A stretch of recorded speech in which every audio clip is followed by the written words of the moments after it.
Yeah, World of Commodore 2024. Is everybody enjoying the show, by the way? Yes? Okay, right on. So my name is Greg Naçu, and I founded a company called Opcoders Inc. And this presentation is called Connect with Clicks, C64 OS Goes Online. So I have a ton of cool new stuff to show you. In fact, I have too many things for the amount of time that I have, so there's things I wish I could show, but I can't. I'm not going to go into a lot of detail about what C64 OS is, because every year I tell people what it is, and I feel like people pretty much know what it is. It is a powerful new OS that lets you do amazing things with your Commodore 64.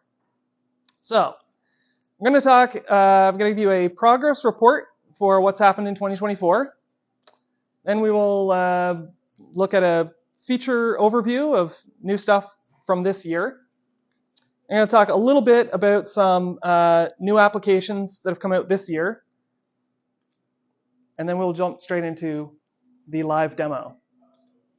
So thank you all for coming to the show, and thank you all for supporting the Commodore 64. So it's been an incredibly busy year for me. It's also been a very productive year. There have been two major C64 OS releases this year. 1.06 came out earlier in the year. 1.07 is the second one. It's not technically released. It's currently in beta 3, and it is hopefully going to be out before the end of the year. There are 5 new applications that I've written, plus 7 new utilities. And of course, there are many improvements and new features throughout the existing system. But the main new thing that I've been working on this year is a full networking stack for the operating system. In addition to that networking stack, I've also created a suite of online proxy services that help the operating system and the Commodore 64 to consume internet resources. In addition to actual programming projects, I've been working a lot on the C64 OS Programmer's Guide. And to that end, I have been working with some third-party developers in Discord, and I'm very excited to announce that those third-party developers have produced 3 new third-party applications. So for the first time ever, there's C64 software that was not written by me. So that's good, right? They'll be free. They'll either be free downloads or they'll be included in the system update. Yeah. So in summary for 2024, C64 OS brings you new ways to have fun, new ways to be productive, and new ways to learn. And we'll look at a little something from each of those. So here is a overview of some of the new features. C64 OS has gained support for hidden files. There's a new memo pad. There are longer, more detailed notes in the Today utility. The kernel has gained 32-bit division support. There's directory filtering. The car archive file format is now in version 3, and it supports embedded checksums so that you can test the integrity of the file. Keyboard drivers are now a thing. Keyboard driver used to be built into the kernel. Now it's separate drivers, loadable drivers. Of course, there's the full network stack. There are password fields. There's more keyboard controls. You can make huge mouse cursors. And there is an in-app help viewer. Links in mtext. I've shown mtext before, but links were not working. So I implemented link support this year. It's easier now to run regular Commodore 64 software from C64 OS. There are new dev tools, and there's improved hardware support.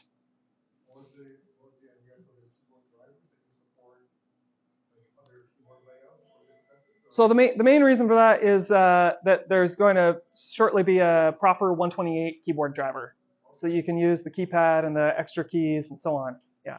So drivers are now like loadable modules, loadable drivers. So brand new applications. Eliza Eliza was a classic chatbot from the 70s. It has been ported to C64 OS, and it's got some extra features that are fun. Visualizer is a way to listen to SIDs with some cool style. Desktop Designer is a full Petsky art editing application, but you can also use it to create and edit application icons, edit mouse pointers, cursors. You can create desktop backdrops, and you can also do things like you can open screenshots and you can touch up and edit screenshots to add notes to screenshots and stuff like that. You can also do things like mock-up UIs, or you can even create Petsky bots with it. The tentpole feature showing off the networking stack is a Wikipedia client for the Commodore 64. And last but not least, there's Fart Machine, because every operating system needs a fart app. Okay, so let us just jump straight into the demo. And you can learn more about C64 OS at c64os.com. And I have a table, of course, downstairs where I'm selling C64 OS at a discount here at the show. And you can also try any of this stuff on the machines that are set up there. So you can just sit down and play around. Okay. So the first thing that I wanted to show is that this presentation is being made in C64 OS. So for the first time this year, this is a new app created by a third party. So this app was written by Eric Vanderteer, and it's got a whole pile of cool features in it that My Presenter app, I know you talked about My Presenter app, and so people who have seen me give presentations here before, they've always been in a little side presenter that I run from the Ready prompt. And they've always been in black and white. And so this presentation was the first one that's been in color because this presenter app supports color amongst a bunch of other cool features. Okay, so let us go to the app launcher. So a new utility that I wanted to show is called Memos. Now this utility is built around a new toolkit class, which is a multi-line, mini multi-line text editing class. You can open this utility from inside any other application, and the text automatically wraps, and the text scrolls, and you can make selections using the keyboard, and you can make selections with the mouse, like so, which if you've ever seen a Commodore 64, this is pretty cool. And you can also copy and paste the text to the clipboard and between other apps. So you get 255 pages of notes, and there you go. Okay, so because that is a toolkit class, it can be embedded into other contexts. So by double-clicking the clock in the corner, I've opened the Today utility, which is a calendar app. Now, in the past, there was just this one-line little text field at the bottom for putting notes on a date. And now, when you click on a date, you get this multi-line text editing class. And of course, you can also copy and paste between Memos and here. And because this sidebar is kind of big, you can just double-click on the title bar. Whoops. Double-click on the title bar like that to toggle the sidebar on and off. All right.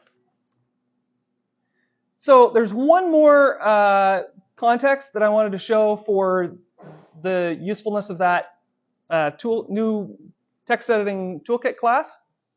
If we go into, say, a directory with some files, let's say I click on this file here.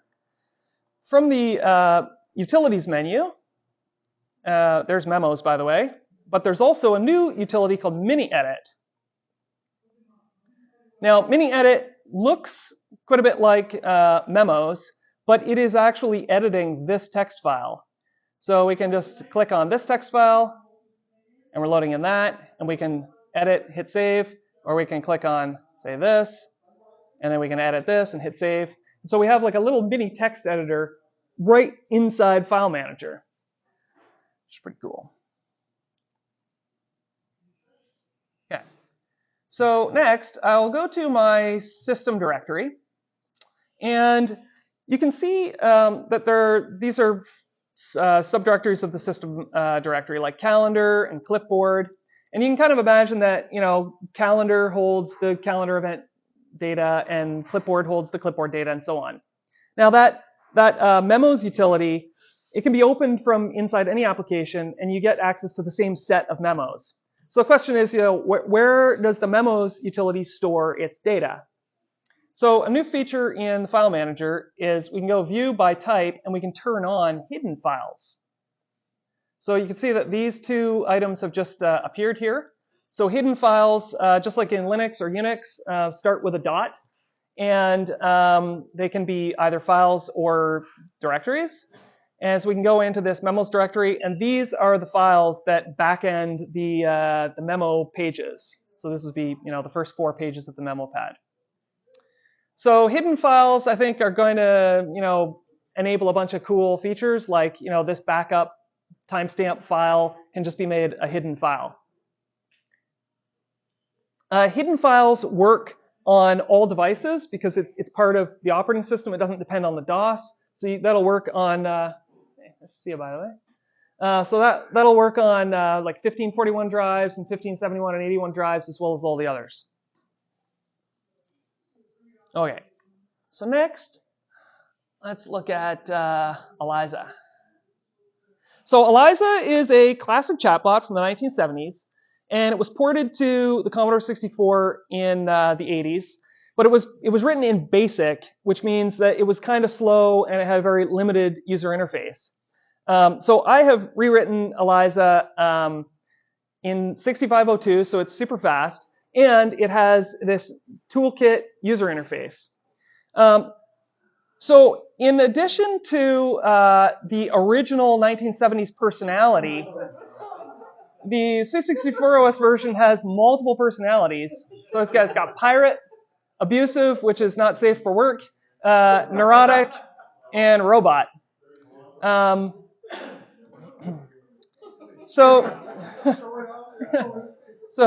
So each personality has a different logo.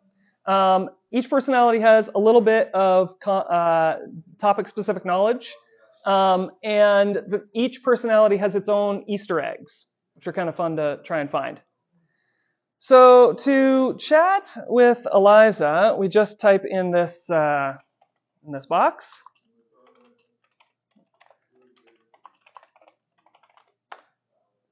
And you can see how quickly it replies. She replies basically instantly. You can also see that this version supports upper and lowercase characters. The basic version was all just one case. Good. Okay. Say to show to the crowd. Now, another thing that I wanted to show here is that because this is a toolkit interface, this text field like scrolls, which is pretty great, and you can make selections and you can cut and copy and paste it. So this text field is like a serious text field, right? So like that. Say okay, I'll say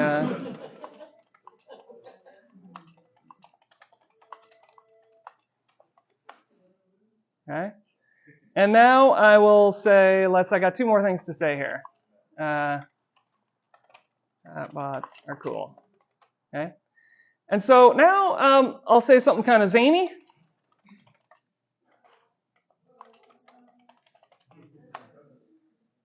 Okay. So,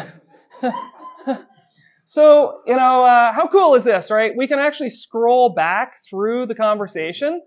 And it's like formatted with the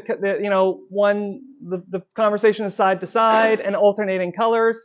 And additionally, we can actually save our conversation. So we can say save as. And this is going to open the standard C64 OS save dialog box. This. Now, before I save this file, I just want to show that by holding Commodore H, you can see that I can actually toggle hidden files on and off right here in the Save dialog box. So hidden files are supported in the Open and the Save dialog boxes as well. So I'll accept that name, just hit Save.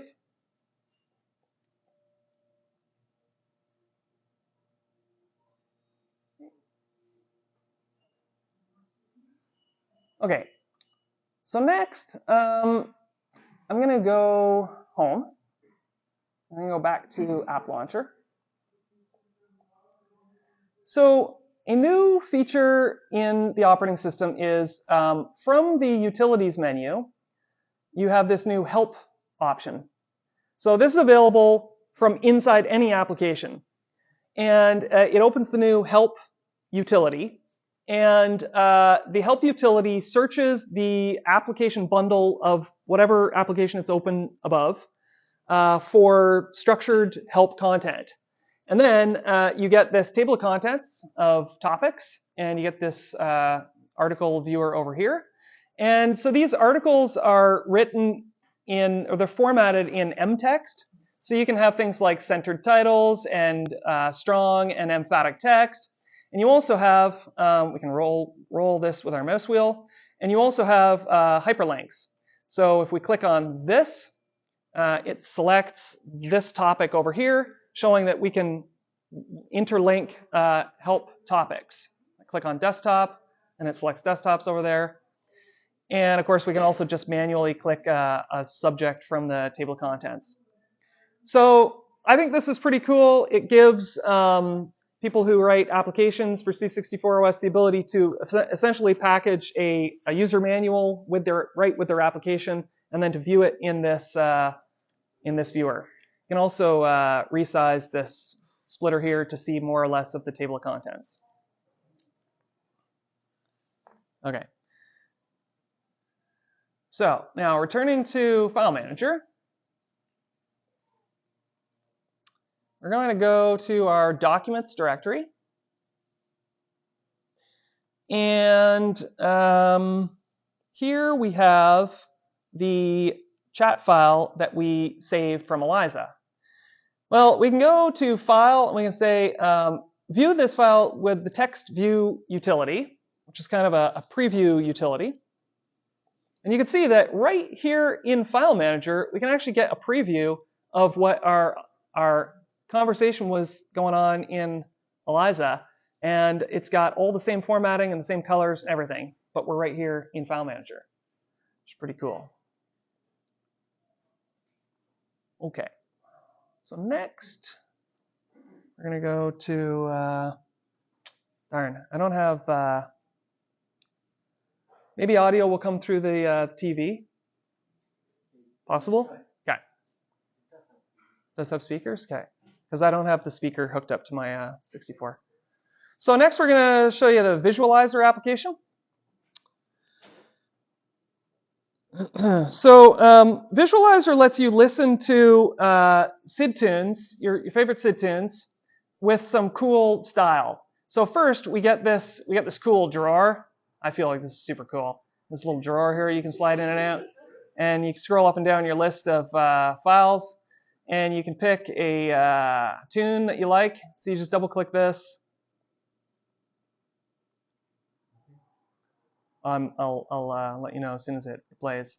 And so now when we double click this file here, it opens the SID preview utility, and we can slide this maybe to here. And now watch what happens when we hit play.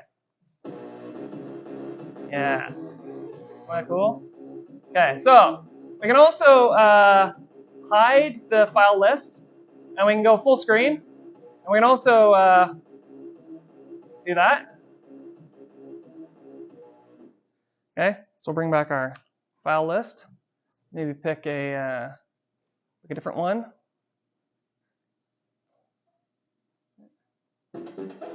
And of course, this is all like live, right? So like we can resize this, and we can move this around, and yeah. Pretty cool, right?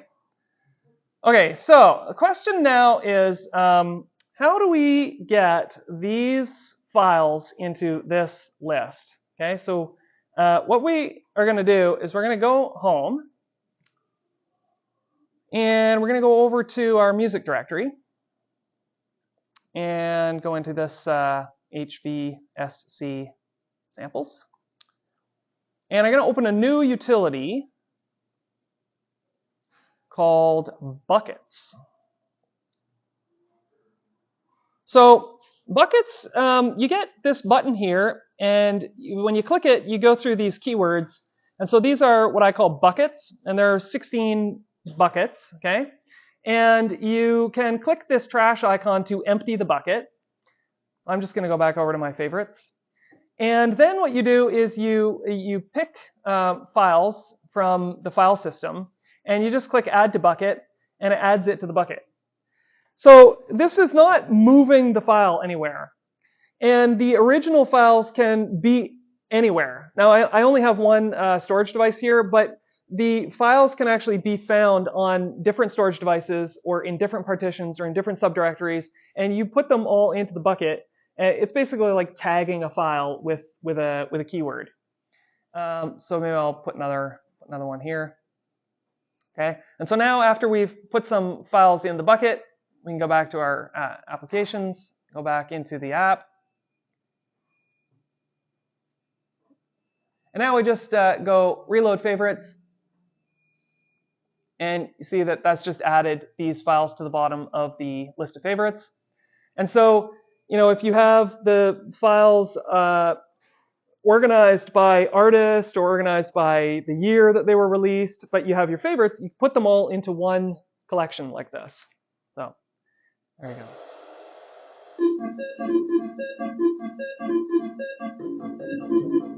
Okay, so another kind of neat thing that I wanted to show about this thing here is we can actually customize the colors. So I'll open the colors picker, and I'm going to just start some animation. And if we just click on one of these halves like this, we can pick different colors.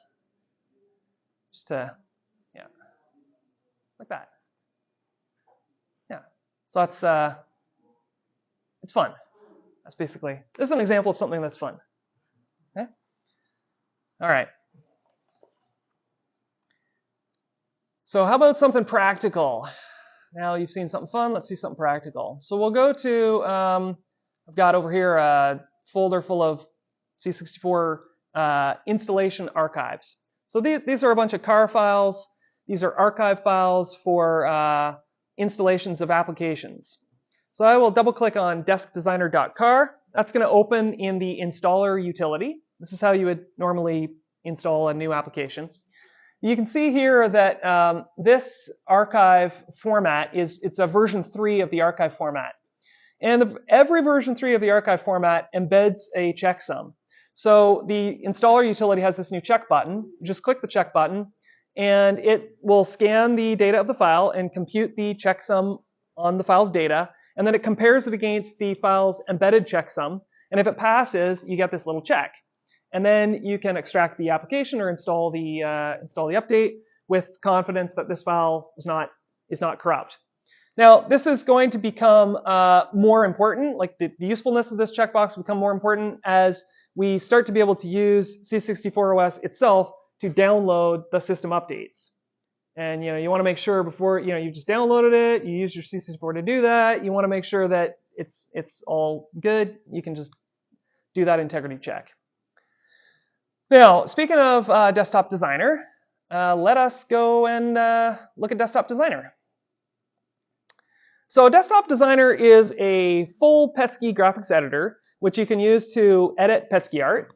You can also use it to create desktop backdrops, edit icons, mouse pointers, and or to create other things like Petsky bots. So to start, I'm just going to say File New, and then I'll open the Colors picker, and I will pick a color like this, and I'm going to say Invert, so that we see that color. Next, we've got these guides. So I'm going to turn on these guides like this. And we can just drag these guides around the screen to give us kind of an idea about where we are. And now we also have this palette. And also these have keyboard shortcuts, so we can enable them with keyboard shortcuts like that. So I'm going to just pick this sort of block character here. And I'm just going to draw something. This. I can move my guide over.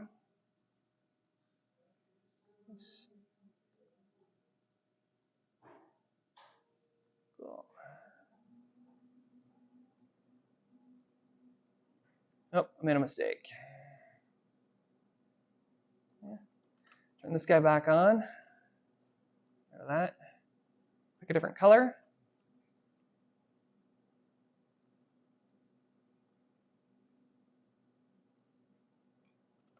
Pick a different color.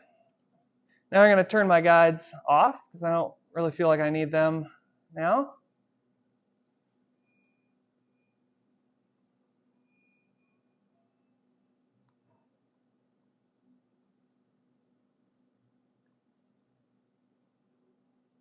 And we can put in some little fun little things like this. So you can use this app to just draw funny, stuff like this. When I was a kid, I used to spend like endless hours just at the ready prompt messing with pesky graphics. I thought it was a lot of fun. But now, of course, you can use a mouse, and you've got guides, and you have the palette, and you could save your work, and so on. Now, in addition to just like, really simple stuff like this, I just use a space character. You can also, if you're artistically inclined, you can actually edit like real Petsky art. So I went to the Commodore Scene database and I downloaded a bunch of sample art. And I'm going to show this one here.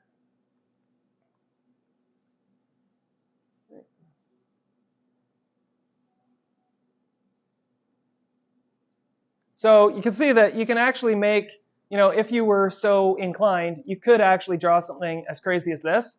You also see that there are different character sets. So this one is drawn in this character set here, but you can draw in different character sets. So I'm just going to show one kind of neat feature of this app. There's this special character here that's a transparent character, and then we'll pick a color.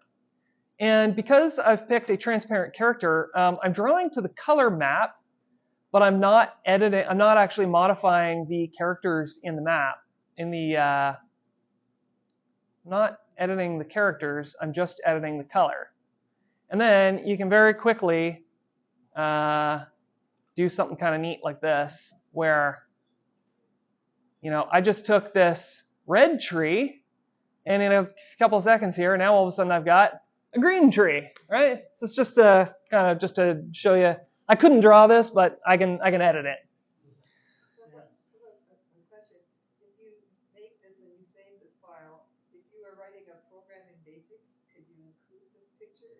Yeah, you could then load this file up inside another program. Yeah. So that first let me go like this. Yeah, the first screen that you saw when I first opened this app, I drew that in this app. So you can like draw pictures and then use them as splash screens for your app is kind of a neat idea, but you could also embed them into other software. So you can see that the menus are a little bit screwed up because the character set for this graphic has changed. And if we do that, this is something you see on the Amiga too, by the way. Okay. So the next thing that I wanted to show is I'm going to go home. Just temporarily see that character set change. I'm going to go over to the App Launcher. And I'm going to go into this. So App Launcher has multiple desktops, and each desktop lets you customize a background image. So I have this cool skull, but I think these little eyeballs look kind of dorky, so I'd like to change that. So I'll go over to my workspace desktop. Okay, and from here, I can launch into Desktop Designer. And now I'll say Open.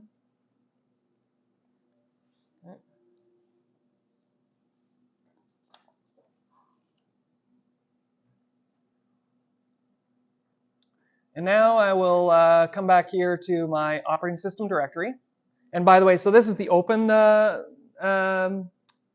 utility, and you can see there are the hidden files again that I can toggle on and off in the open utility. So now we'll go into my desktop, and I'm going to open 2.p. So this is the background graphic that's being used on the desktop. And I can just pick a character like this, and I can say, you know what, I don't want those dumb little eyes or these little thingies. I think that looks a lot cooler. So I'll say save now. And when I go home, as you can imagine, we go to our games desktop, and lo and behold, the desktop has been edited just like that. So that is pretty cool. There's one more thing that I'd like to show about Desktop Designer. I'm going to go back into the opener here.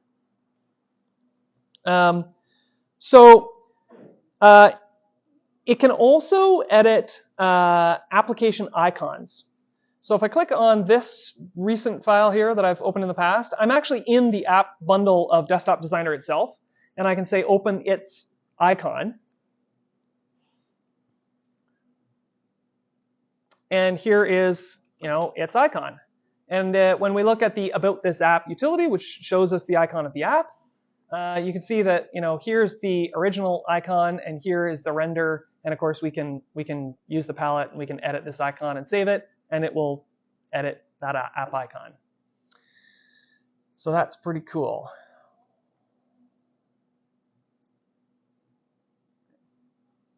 So next, I'm going to go to my file manager, and I'm going to go to Solitaire. So this is another third-party application. Solitaire was written by Andrew Gillum, and it was programmed in Prog 8, which is a kind of higher level programming language than 6502, and he's really into Prog 8. So he's been figuring out how to write in Prog 8 and compile it on a PC, but compile them as C64 OS apps, and that are able to take advantage of C64 OS technologies. So we can play Solitaire, just like everybody knows how to play Solitaire. Oh, I got an ace. Rock on. So I can just double click on that, pop it up to the ace. Oh, I got another ace. Okay. Okay. So we're okay.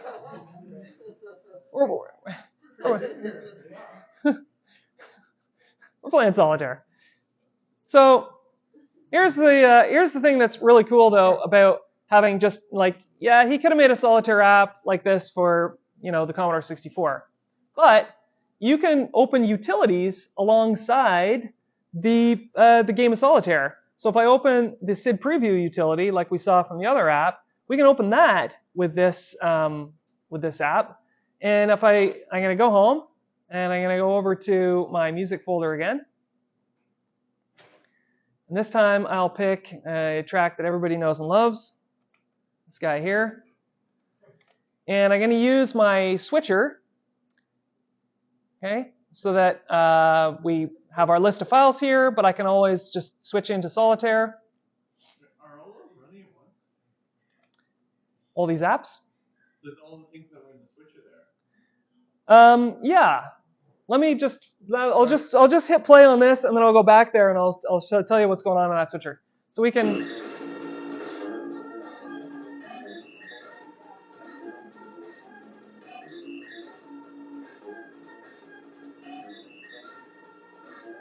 Okay, so basically the point is you get to play. So what's cool is that even though he never wrote SID playing functionality into his application, because it's an application for an operating system, you get to do cool things like listen to SID music while playing Solitaire.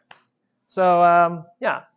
Okay, so you asked about what was running back there, right? Yeah, were they Yeah. suspended to disk or something? Or Yeah. how does that work? So technically I demoed this last year, but I would love to tell you what's going on here right now. C64 OS version 1.05, I think, gained fast app switching. So if you have an REU is not required for C64 OS in general, but if you do have one, you can enable fast app switching.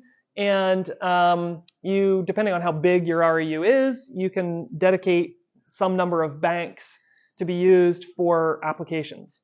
And it's totally, it's automatically managed for you. So whenever you launch a new app, the banks just get allocated and the apps get frozen into the banks. And if you want to get rid of an app, you can select it here and hit quit. Otherwise, it's still running. Now, it's frozen. When it's in the background, it's frozen. But you can switch to them very, very quickly, and it preserves your state exactly where you were, which is super awesome. Like if you're in Desktop Designer and you're designing an icon, even if you haven't saved it, it's like totally fine. You can go back to File Manager and do something else, or you can whatever, and then you can come back to the file you were editing and keep editing it, and so on. Unfrozen, you get one main application and one utility. You get, early Mac OS. Yeah, that's right. Yeah, you get one main application that's full screen, plus a utility optionally that's in a window that floats around. Yeah, and then you can fast app switch between app banks. Okay, so finally, let's go and talk about networking. So C64 OS version 1.07 has a full networking stack. This combines network hardware drivers with a packet protocol layer and a socket API.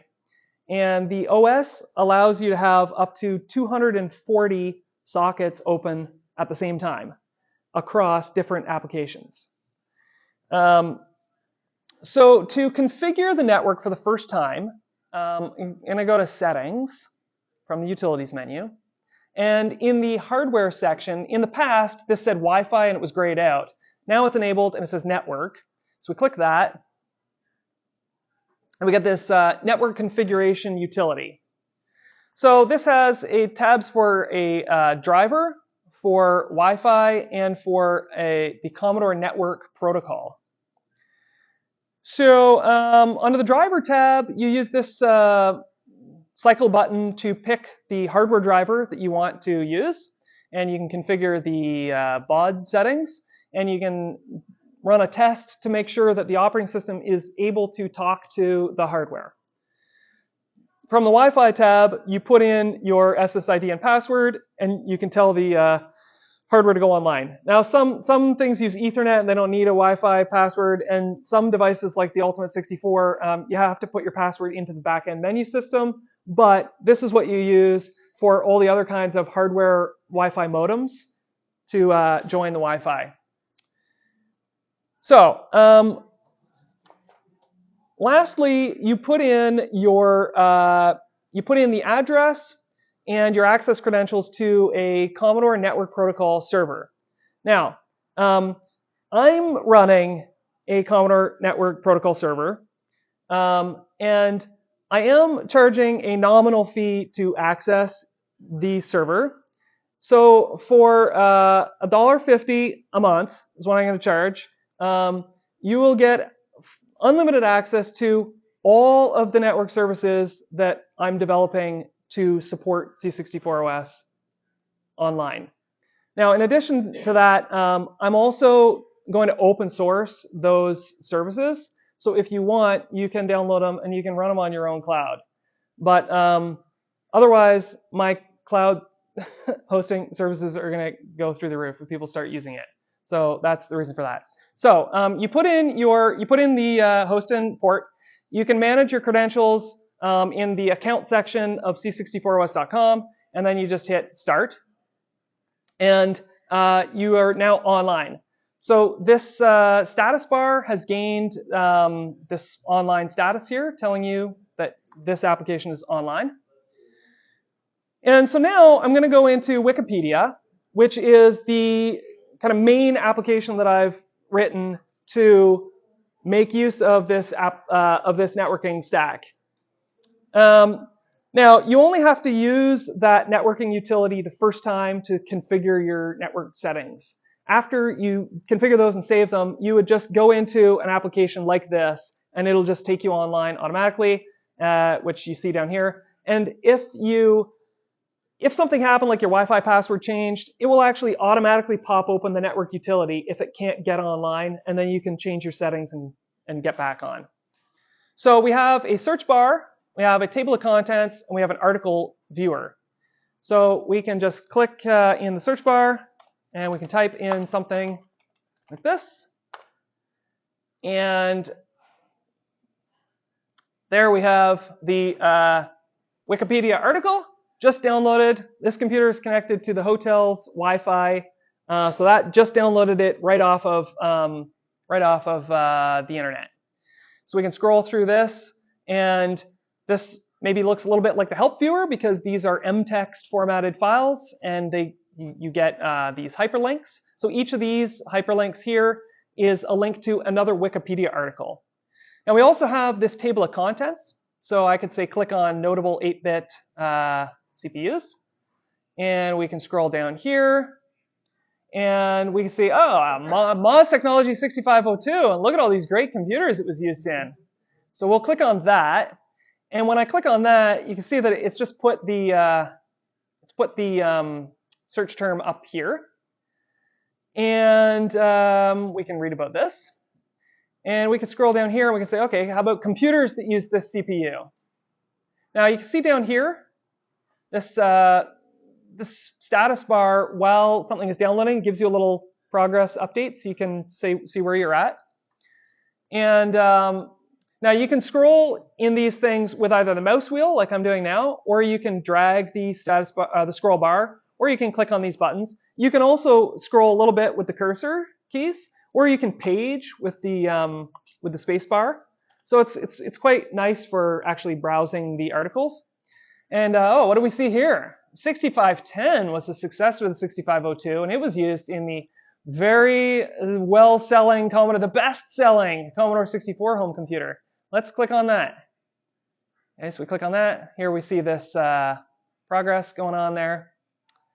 And then we can scroll down here. And we can see, hey, look at this. This machine sold between 12.5 and 17 million units. So it is indeed a very popular computer. I noticed there's a language menu. In terms of like different Wikipedia languages, what would this be able to display? Just like Latin, what kind of stuff? Or? Well, let me start by saying that English Wikipedia has something like almost 7 million articles. Oh, and I don't know, I'm getting there. Don't worry, I'm getting there. So just in English, there are like 7 million articles, and we can read like basically all of them with a few caveats. There's some things that don't load in, and the graphics are a thing that I'm working on the graphics. But that is super cool that you can just with your Commodore 64 read and have access to like 6.9 or 7 million articles. And you can use it to, you can actually use it to learn about things. Like now that I've written this, I just find myself like wasting time at night when I should be coding, and I'm going down the rabbit hole of, you know, what happened to Steve Jobs and whatever. But in addition to English, the app also supports searching Wikipedia in these additional languages. Do we have an Esperantist in the room? Ah! So we can actually search Wikipedia in Esperanto. What the heck? Let's do it. Let's do it. Let's do it. This is the creator of Esperanto, the original creator of Esperanto. And so there we go. We can search Wikipedia in other languages. Oh, and you automatically add the X's for. Yes. So there's a server-side conversion of UTF-8 characters into some kind of ASCII mapping that makes sense. It's not perfect, but it's better than nothing.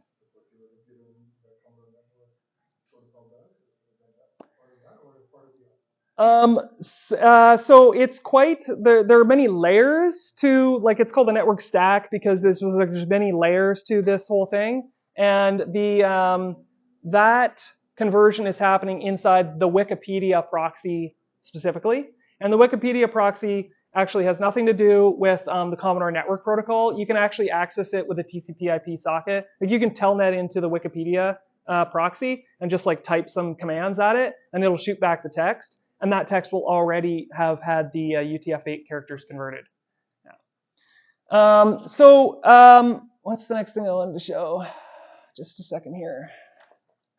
Greg, before you get out of Wikipedia, can you actually copy text out of like Wikipedia and put it in something else? So you can't select text in this.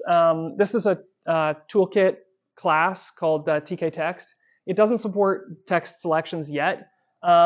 I am going to support saving the document or like either the whole thing or part of it to a text file that you could then open into a text editor and edit.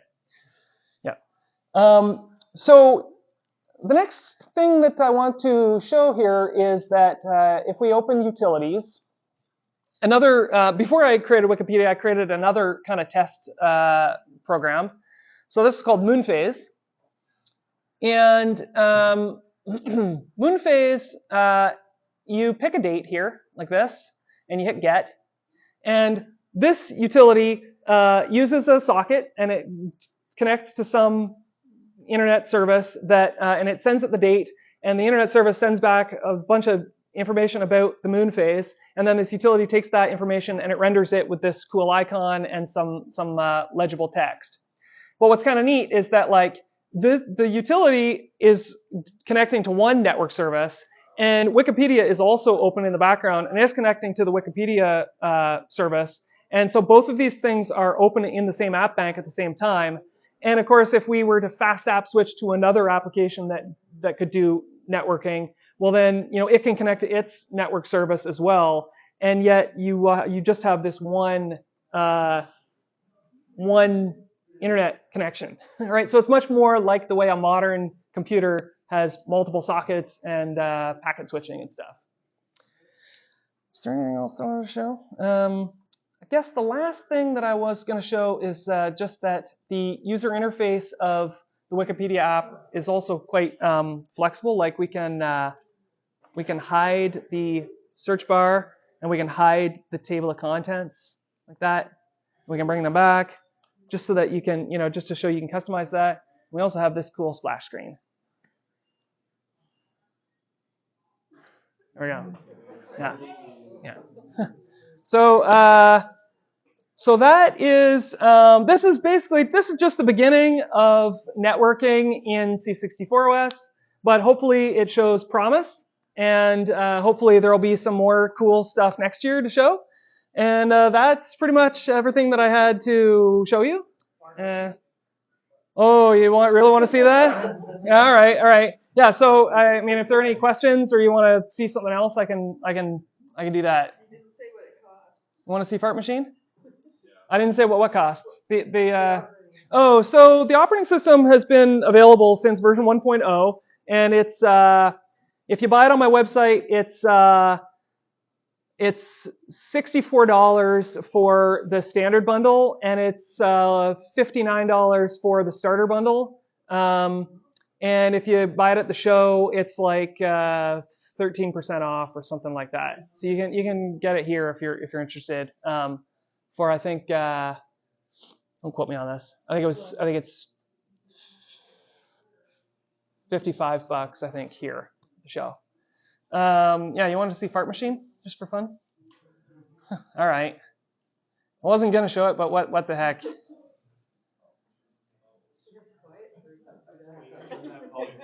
I gotta turn the volume up. Oh, so Fart Machine is full of fart jokes. Like there's so many Easter eggs, so many fart jokes. So we just basically click on a fart. Oh, hold on here. We need more volume than that.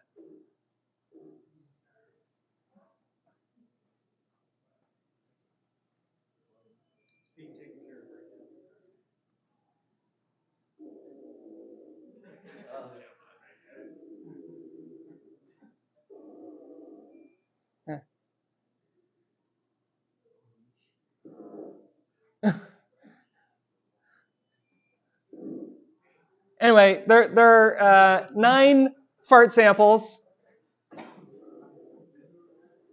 There are 9 fart samples, and they play back at 3 different speeds.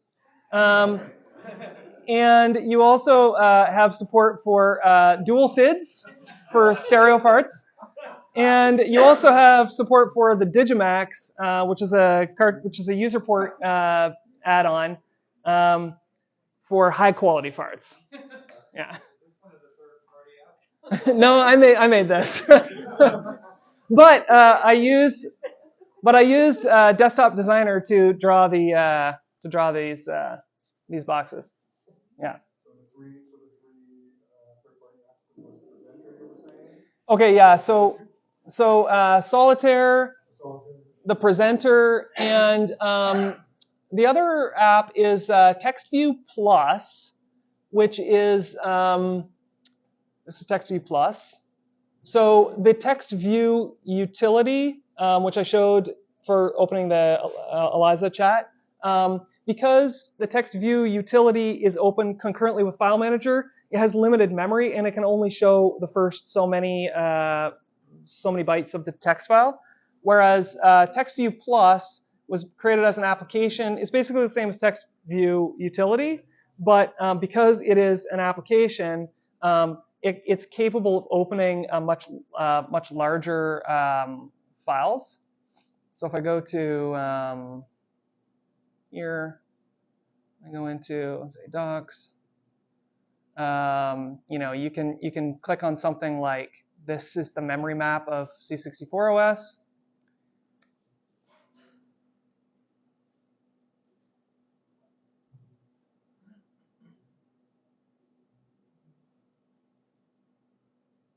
There you go. So this file is quite a bit bigger than what is able to be viewed in the utility. Plus, anyway, yeah, it supports most of the same things that the utility does. You can view in PETSCII or ASCII. You can supports text wrapping and unwrapping. And then the other kind of nice thing is that you can fast app switch this, because it's an app now. You can fast app switch it, and you can even like duplicate the app, and you can open the app twice in 2 different app switching banks and open 2 different files, and you can switch back and forth between them. So it enables a bunch of things that you can't do with just the utility, which is kind of just for previewing stuff. So that's that. Yeah. Any other questions? You first, and then you with the Mac. So. There was something you said that you had to have before you could do the fast app switching. Yes. So that is a RAM expansion unit. They were originally released by Commodore when the Commodore 128 came out. They released a RAM expansion unit as well, and then they made it available for the Commodore 64. And then since then, there are many variations and permutations of the RAM expansion unit. And so, for example, like there's one just built right into this machine. And unlike the originals that are like 256K or 512K, the one in here is up to 16 megabytes. So you have like, you're swimming in memory. Yeah, but you need that expanded memory to be able to do the fast app switching. So if you don't have that, and then you go to another app, does it then lose your data from the first app? Yeah, so if you don't have fast app switching and you go into an application and you start editing some data, you would have to save your work before you leave, and then when you go back to File Manager, you'll see File Manager load in. And then when you go to like App Launcher, you'll see App Launcher load in. And then you go from there into say Wikipedia, and you'll see Wikipedia load in. And yeah, I mean it works, but you just have to load each app from disk as you go. Yeah.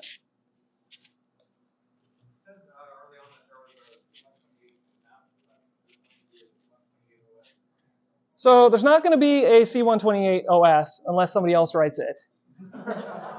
But most of the Commodore 128's hardware can be accessed from C64 mode. So for example, you can access the 80-column mode right from 64 mode. So there is some possibility for that. You can access the 2 megahertz mode under certain circumstances from 64 mode. And you can access the extended keyboard. So you can program a driver to get access to the keypad and the extra buttons. And then like the one thing that you can't, oh yeah, there is something else you can access. You can access the 16 or 64 kilobytes of video memory from 64 mode. So you could stash stuff in there if you want. The only thing that you really can't access is the MMU, and therefore you can't access the extra 64 kilobyte main memory bank. But with an REU and 16 megabytes of RAM, it's not that critical that you don't have access to that 64K.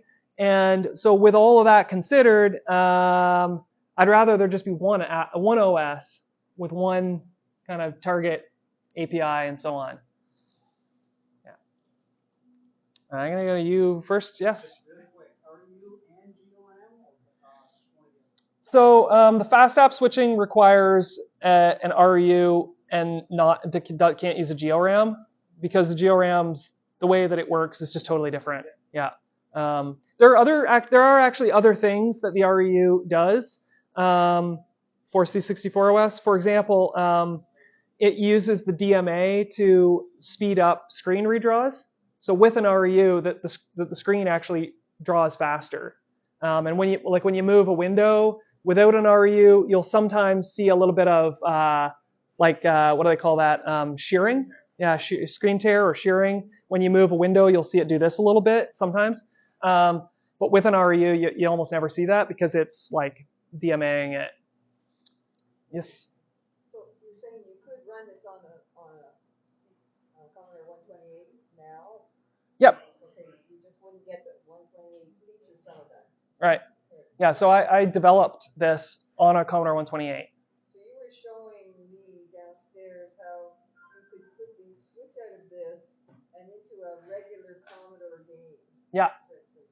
So could if you were on a 128, then could you just use some regular Commodore 128 software? Yeah. So I don't know how or if it's possible to switch from 64 mode into 128 mode. I don't know if that's possible. I don't think so. Is that what somebody's going to say? Yeah, because I've never heard of that. But it does remind me that there is another kind of cool feature of using a 128. The 128 supports auto boot, and C64 OS has auto boot tools for if you're on a C128, you can run a tool from the command line that will configure the auto boot partition. And then, so when at home, when I just turn on my Commodore 128, if you hold the Commodore key, you'll go to the ready prompt. But if you just turn on the power, it boots into 128 mode, reads the auto boot sector, switches into C64 mode, and boots C64 OS. So it's kind of, it's a little benefit of the 128 as well, like just that extra feature that a 64 doesn't have. You mentioned the guy using Prog8. How easy would it be for if you're a developer, to wrap, the OS functions in some other language, like? Well, it depends on the language. Yeah, because I'm doing my presentation tomorrow on using Rust with LLVM, and so I'm interested in. Good luck. Yeah, I imagine it probably decently similar to using C, I think. Yeah. Yeah. Well, basically, I don't really know the answer. The language would have to be able to be compilable to the C64, but there are certain problems like C compilers will often use they depend on large chunks of zero page and large chunks of low memory that the operating system uses. One of the nice things about Prog8 is that it's very lightweight about that, and it's very configurable about what memory it uses, and but it's also higher level than 6502. But I'm a 6502 assembly programmer, so I'm always advocating that people learn assembly language. Is the machine you're using there in the Ultimate board? Yeah, this is an Ultimate 64. Okay. Yeah. Because I heard you mention the RU. Is there a specific Wi-Fi chip you're using? So there are network hardware drivers that can be swapped in and out, and you pick the driver with the network utility. I'm going to release 1.07 with support for 3 kind of hardware. The way the drivers work is they pair a hardware communication layer with a firmware language, because each modem's firmware language is slightly different. And so the hardware layers are like SwiftLink or the user port, RS-232 over the user port, or the special 9600 protocol over the user port. So you have like those different kind of hardware layers. And then you have this firmware layer, like there's the Xi modem firmware, and there's like the Paul Rickards firmware, and there's the firmware for the Teensy ROM, the firmware for the U64. And so basically the drivers combine one of those hardware layers with one of those firmware languages. And there'll be probably like, I don't know, maybe 8 or so drivers for the initial release of 1.07 to support like several sort of combinations and permutations of those. But 1541 Ultimate 64, user port modems that speak Xi modem, and there's several of those, including Retro Rewind Cells 1. And also the Link 232, which is a plug-in cartridge that has a SwiftLink cartridge with a Xi modem built into it. And there's also ones that you can even add right into the motherboard, like you can or into the main board. You can pull a CIA chip and drop the modem in, and then put the CIA into that, and you get a modem in there. So all those are going to be supported with the release of 1.07. And then I'll add other modems like as people donate them to me. I have a question. You said that some of these modems are cartridge modems. So is this going to run, for instance, on my portable 64, which has a cartridge slot? Yeah, on an SX64, you could get a Link 232, and you could just drop it in the top, and it would run the same speed as you saw here too. I don't want to ask you to support everything on the entire planet, but you list all those modems. Any chance that TCP SER would be included in that? I say is it just seems to be like an ideal application to set up like a Raspberry Pi with TCP SER plus your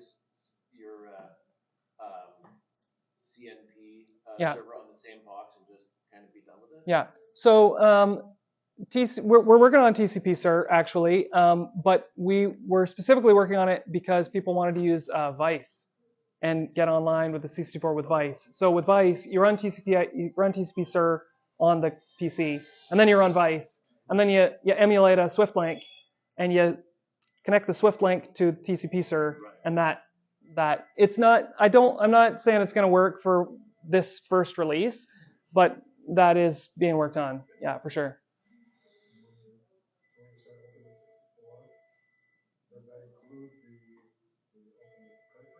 Yep, 1541 Ultimate cartridge works as well, either over Ethernet or Wi-Fi if it has it. Just 1 second. You asked your question? Okay. I was going to ask what the Qi CLI was. Oh, that's Chiron's. See, he's not here. It's not a C64 OS thing. It's a command line interface that Chiron wrote. I think he might be selling it downstairs if you're interested. Yeah, we actually did a little swapperoo. I gave him a copy of C64 OS. He gave me a copy of Jacqueline. All right. Thanks.